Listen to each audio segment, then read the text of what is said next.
There was a method the Ukrainian strike team used that morning, one the Russian convoy commander never anticipated, and one that turned a perfectly timed reinforcement run into a catastrophe.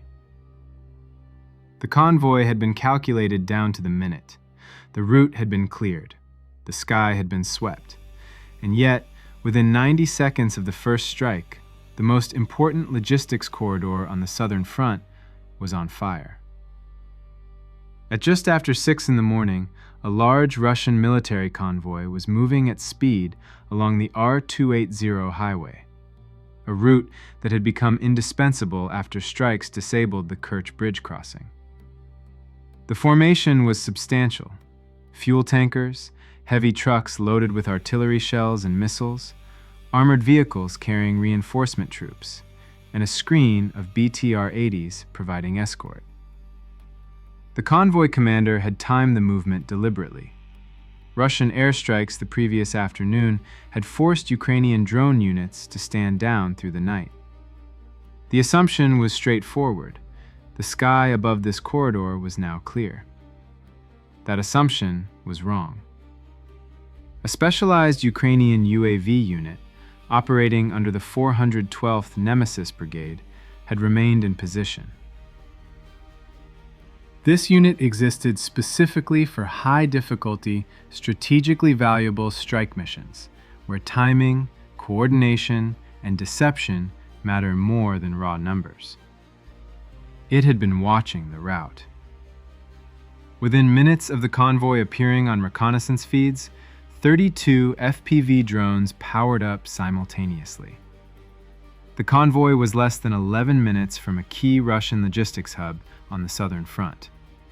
If it arrived, fuel reserves, ammunition stocks, and troop reinforcements would be replenished ahead of the next operational phase. It had to be stopped. But the moment the first FPVs began transmitting control signals, the Russian defensive network responded. Positioned near the highway was a Solntsev-class counter-UAV system, operating in automatic combat mode, an AI-guided platform combining radar, electronic sensors, and tracking algorithms. Within a fraction of a second, it detected the control signals across the electromagnetic spectrum.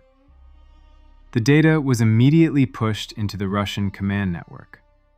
Artillery batteries miles behind the convoy began receiving coordinates. The gun crews did not need to see the drones, only where the signals had originated and the direction the swarm was approaching. At the same time, an Orlan-10 reconnaissance drone was circling overhead, scanning for heat traces, antennas, and camouflage shelters. When it identified a suspected Ukrainian control position, its gimbal locked onto the target and projected a coded infrared marker, turning the hidden position into a designated point for guided artillery rounds.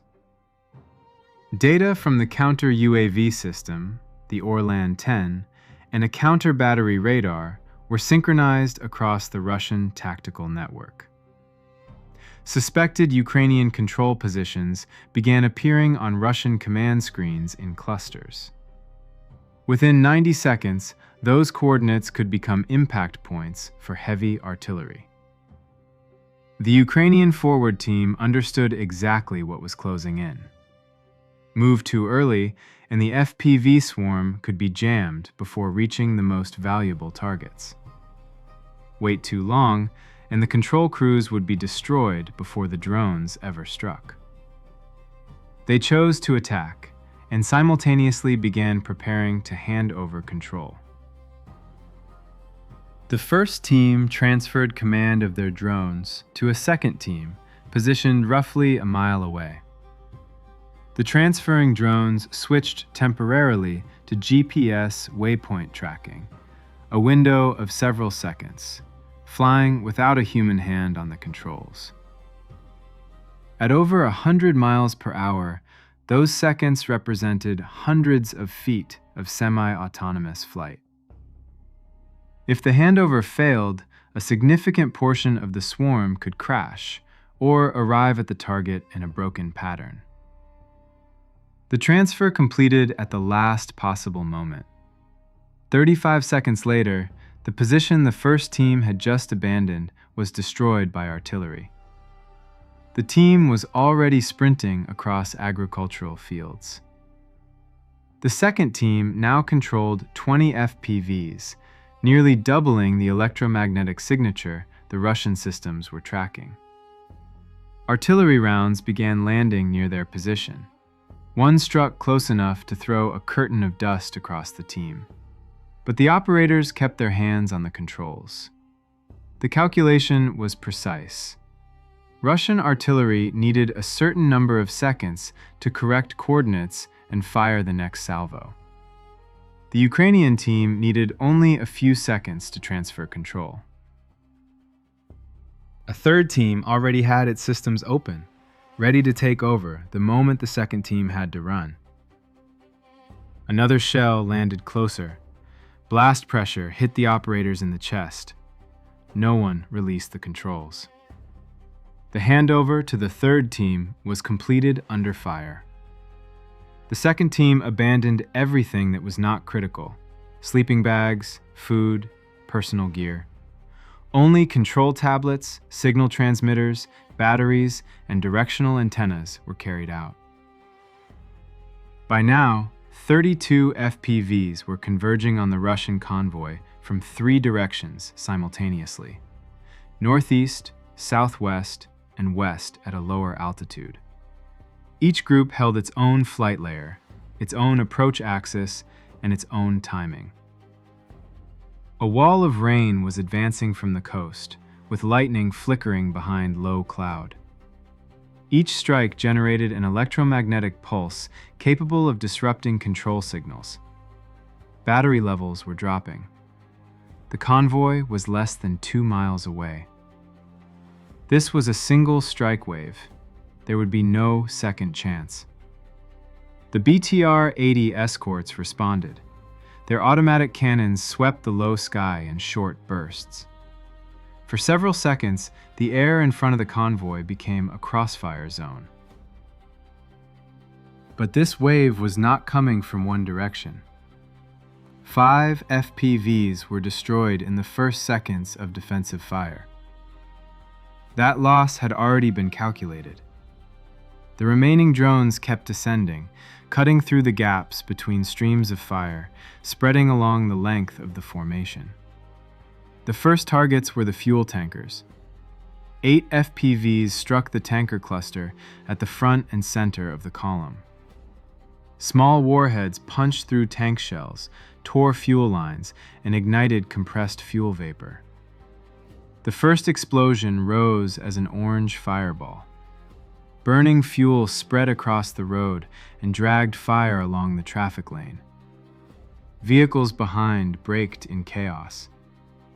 3 more FPVs were shot down in the final approach, but 5 others reached the escort vehicles, targeting observation blocks, engine compartments, and turret bases rather than the thickest armor.